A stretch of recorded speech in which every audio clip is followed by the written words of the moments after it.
Poonch district की यात्रा करते हुए पार्टी के हमारे सीनियर लीडर महामंत्री विभोर जी, डॉक्टर डी.के. मुनियाल जी, हमारे विधायक चौधरी गनी जी जिन्होंने उनसे चुनाव लड़ा था, डॉक्टर शनागनी जी, राजेश राणा जी हमारे पूर्व जिलाध्यक्ष,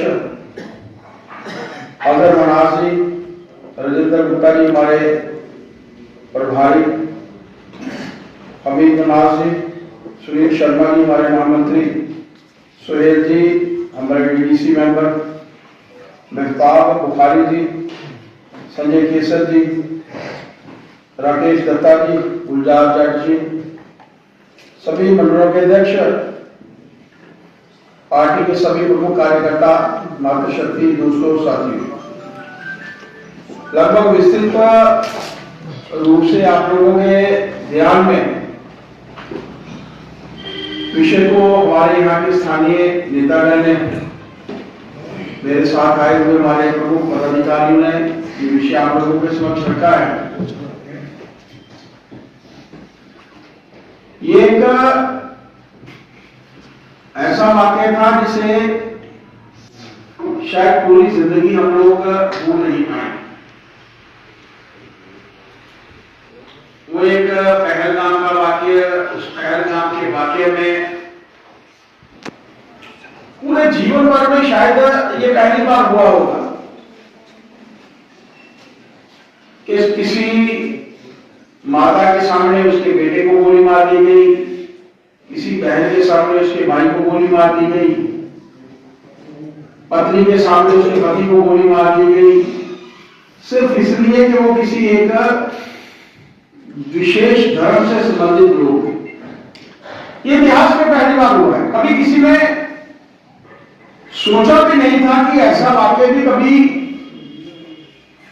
एक देश में रहने वाला या बाहर के देश से आया हुआ नागरिक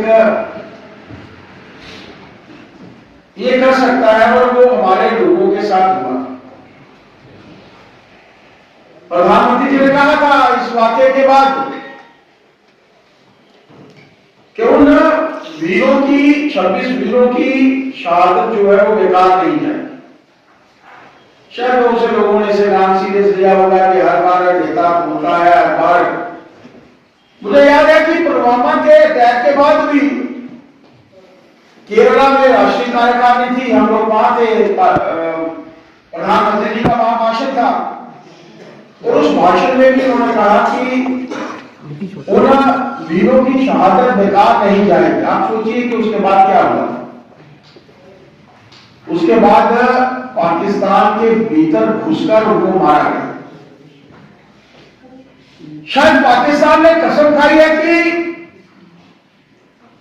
हर बार वो ऐसा काम करेंगे, कभी सुधरेंगे नहीं। और यहां भी जो वातावरण उन्होंने बनाने की कोशिश की, मित्रों हम सब जानते हैं कि वो वातावरण क्यों बनाने की कोशिश की। कभी सोचिए, यहां सुप्रीम कोर्ट में बैठे हुए मेरे जितने भी भारतीय जनता पार्टी के कार्यकर्ता हैं या आम नागरिक बन हैं, मैं कहता हूं कि सोचिए, कश्मीर का वातावरण एक ऐसा वातावरण बना था जिसमें आम लोगों को कितना फायदा हो रहा था। हम लोग एक होटल में गए, डॉक्टर मुनियाल साहब, आप सोचिए कि 200 करोड़ का होटल पिछले 6 महीने से और अगले 6 महीने तक लगातार बुक था। आप सोचिए कि जब पाकिस्तान को लगा होगा कि वहां पर खाने के लिए अन्न नहीं है,